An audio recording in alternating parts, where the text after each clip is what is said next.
From the crazy weather to intense invasions, the Vortian Empire has survived 200 days. Today, its journey continues as I recruit new overpowered units, build crazy roller coaster-like aqueducts, and fight off the biggest invasion yet. Today, I played 300 days of Nova Roma. Check out the previous videos before this one if you haven't already. The link's down below. Neptune's festival granted me 5 favors. What I was gonna spend them on? I had no clue. After some tough thinking, I ended up choosing the olive press since I recently built a whole bunch of olive tree farms. The infantry barracks and cavalry barracks that my workers had been building for a while now finished. One problem though, I didn't have enough people to staff the buildings. That was a worry about it later problem. The merchant arrived. I of course sold off as much wood as I possibly could, since I had over 1.5k now. With the city having all these additional resources, I needed to put up some more guard towers to protect it. I was trying to expand my running water to a new water tank. That was when I realized I was being attacked. I heard a whole bunch of Romans land on one side of my island. There also was one straggler, which didn't make any sense. But that was beside the point. There were enemies on my island, and I didn't have any of my archers in their towers. Per usual, my militia came to save the day. The stragglers on the other side of the island were still straggling. One Roman unit was already inside the city walls, and there was another heading in, while the other two kind of did a hit and run. It was a long and nasty fight, and a lot of my buildings were set on fire.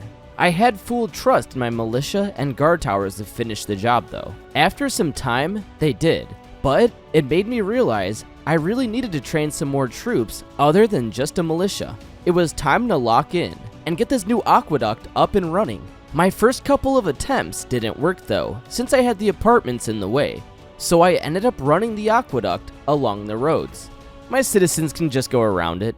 I noticed that something was going on at my small temple to Mars. I could make an offering, so I did. I then saw he had another divine task of building a barracks. This ended up completing all of the divine tasks for Mars. I was pretty happy about this because I felt like I didn't really do that many divine tasks for him.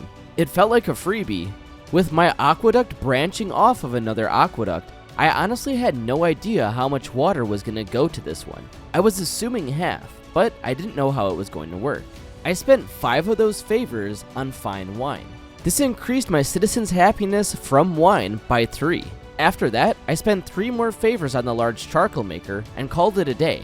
Now that I had the large charcoal building type, I destroyed 2 of my regular charcoal makers and replaced it with one large charcoal maker.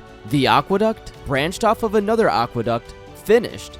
Water started flowing to it pretty quickly.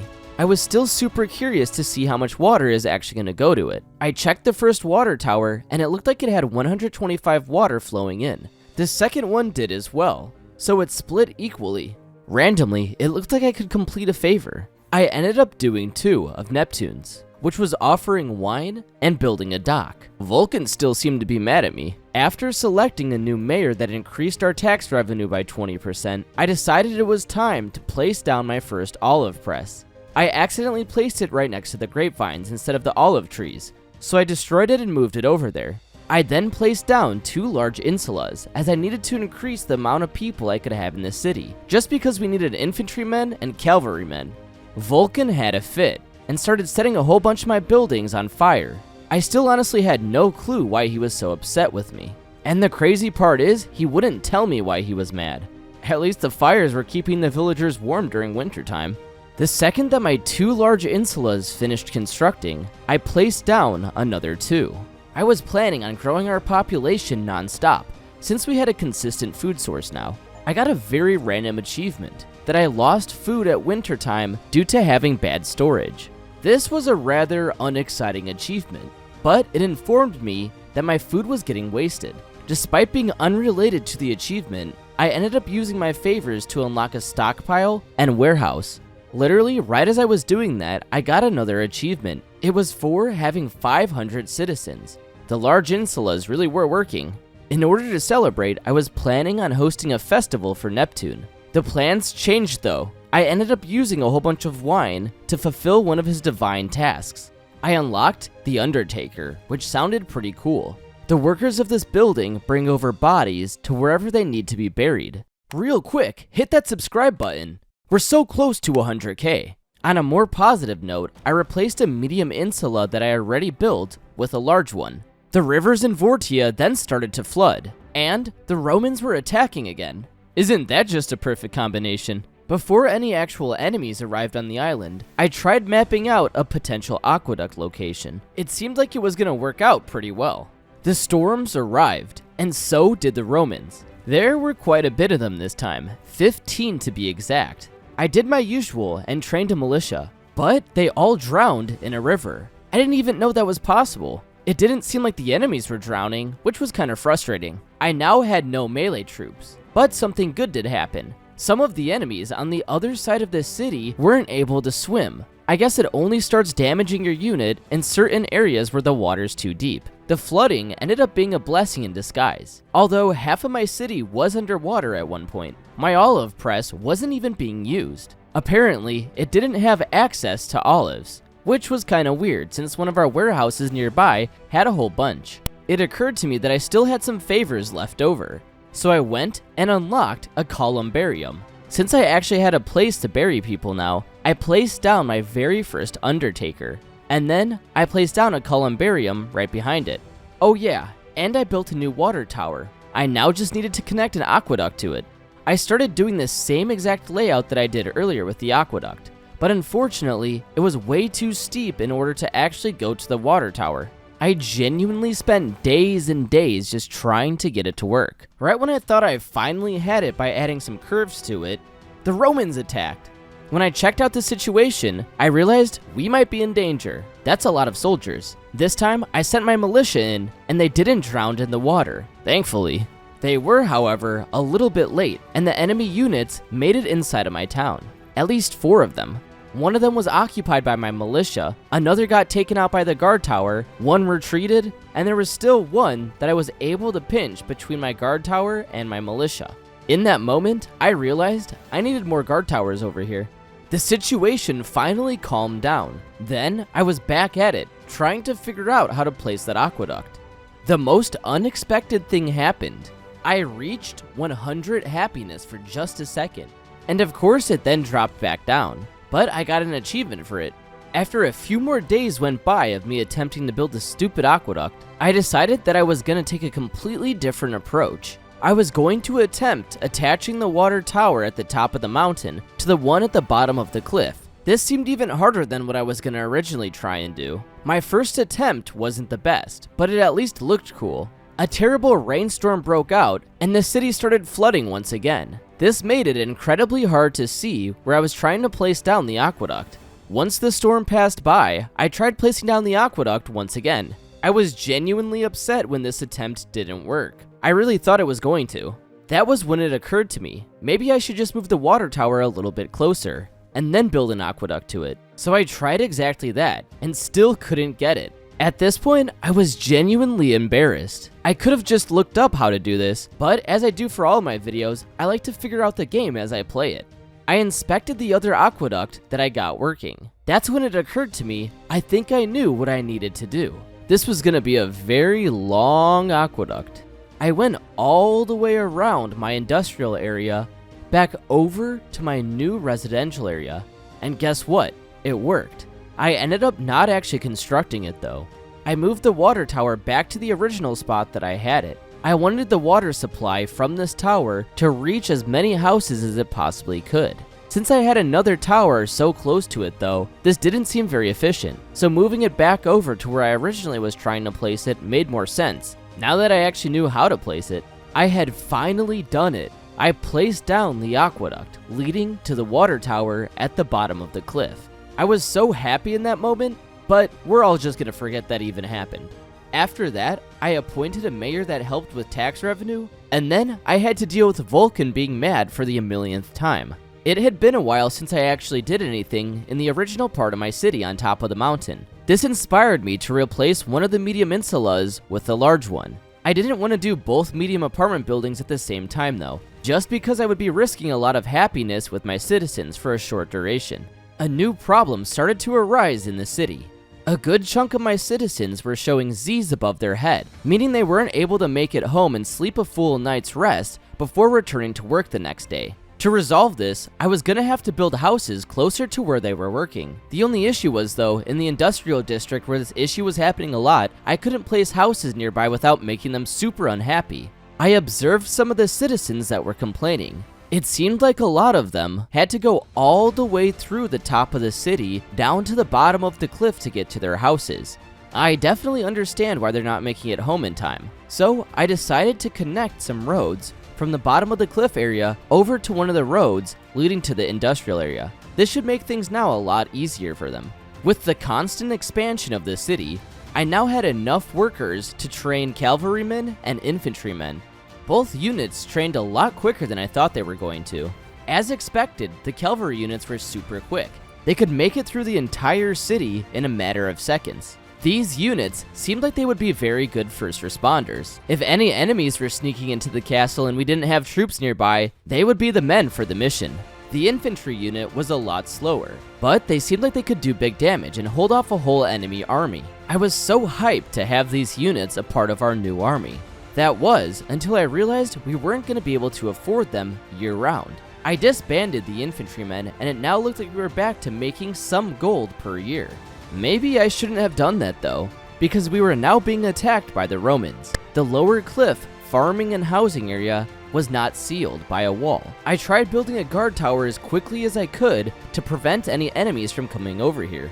I had a feeling they were going to focus on this area though, since it was completely open. Surprisingly enough, it looked like none of the enemy units were actually going to head over there.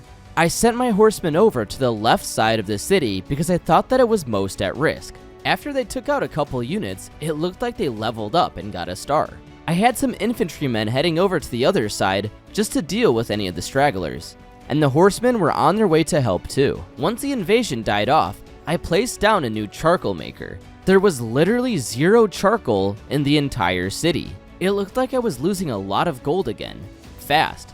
So I disbanded my horseman unit and kept my militia since it seemed like they were very cheap to maintain. I decided to increase the tax rate to 30% at the tax office at the bottom of the cliff. I then built another 2 large insulas towards the ocean side, put down a warehouse right next to them, and made 100 gold trading with a merchant. A divine task completed. This one was for growing my population to 670 citizens. I got 5 favors for doing so, which I unlocked the market building type with them. These marketplaces are basically centralized hubs that have a whole bunch of supplies that heads of houses can come by and take from. There was literally one for every single product out there. The city was still having a charcoal issue. I started constructing yet another large charcoal maker in hopes that this would fix it. I checked on my 2 new large seaside insulas. These were probably the most beautiful properties on the entire island. Sadly enough, they weren't in range to get water from the water towers though, so I was gonna have to build a new one. I planned on worrying about that later on. Right now, my people were complaining about not having enough bathhouses, so I decided to expand the one that I currently had another 3 tiles, hoping that it would resolve the issue. To my pleasant surprise, it actually did. I also got an achievement for expanding the bathhouse. A couple flourishing years went by. That was until the Romans attacked. I barely even noticed, but they were already inside of my city, almost at the center of it. This was a little bit scary because I had no clue what would happen if the outpost was destroyed. I kind of just assumed that the entire city would be destroyed, since we wouldn't have a government. I quickly trained a militia to try and deal with the enemies nearby. There was only one left, super close to my outpost. That unit ended up destroying one of the large insulas. This was pretty devastating because my outpost was already on fire, and it was for sure the next target. Oh yeah, and 3 more enemy units made it inside the city walls. The situation started to stabilize a little bit. There was only 1 enemy unit left. The old Romans found a much quicker way to get to the center of my city by sneaking in. I decided to fortify with a whole bunch of guard towers. It seemed like walls weren't keeping them out. Neptune's large temple appeared to be degrading. It actually looked like it was almost completely destroyed. I placed down a mason right next to it basically, since the other mason was out of range to repair it. The city's wood supply was now really low. I placed down 2 foresters in an uninhabited part of the forest. I then built a theater because the people were begging for one. That was when I hit 1,000 gold. It was kind of funny because we went from having no gold and a whole bunch of wood to now having a whole bunch of gold and no wood. I finally got a little bit of time and checked out what areas were covered by water towers. I then placed a water tower right next to the large insulas on the seaside and connected an aqueduct directly to it.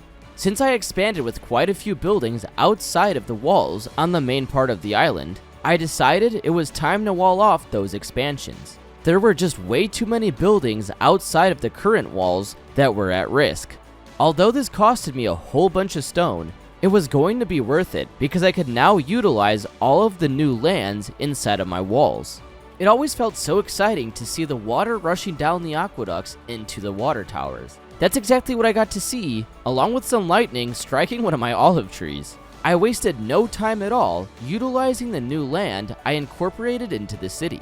My first course of action in it was building some roads around this giant stone node, and then building a bunch of stone mines right next to it. I then placed down a whole bunch of guard towers along the newly built giant wall. My lookouts informed me that an invading army was approaching. As usual, I enabled my archer jobs. Then I scouted out the Roman army. And let me tell you, this was the biggest invasion yet.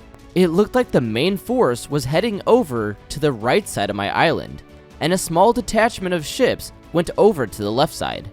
It was a little bit hard to piece together how this attack was going to play out. The Romans were doing some pretty interesting tactics that we haven't seen before. They had a huge force heading over to one side of the island, but in reality, it looked like they were dropping off troops on every single side of the city that they could. I had to keep switching over from one side of the city to the other to see which one I should pay a lot more attention to. The left side seemed to have the most enemies attacking from it. I was super happy that I built all those extra guard towers over here. It looked like I had 4 different towers shooting the enemies all at the same exact time, which completely annihilated them. The invasion literally went from the beginning of the night all the way until the middle of the next day.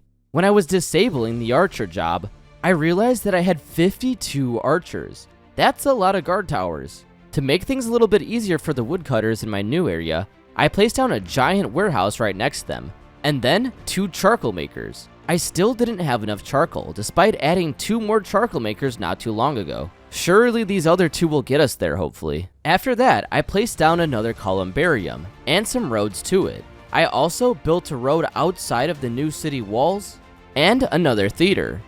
Vulcan then got all upset again, as usual. I wasn't really utilizing the side of the island where I had my trading dock at. To kind of start things over there, I built a bridge. While that was being constructed, I placed down a whole bunch more grapevines since it looked like we were very low on grapes. There was quite a lot of unfertile land in the area that I built a bunch of the grapevines. To make up for that, I built a bunch of swine herds in the areas that weren't filled. I then built a bunch of olive tree farms right over some foresters. There were a lot more non-olive trees nearby that I could build more foresters on. Since I was basically converting these new lands into an agricultural area, I placed down a granary to be able to hold all the produce that was going to be produced. And who would have guessed? More pesky Romans were on their way over. As they rushed our island, it also appeared a great storm was breaking out, and flooding was about to begin. I'm really hoping that this storm works in our favor like some of them did previously.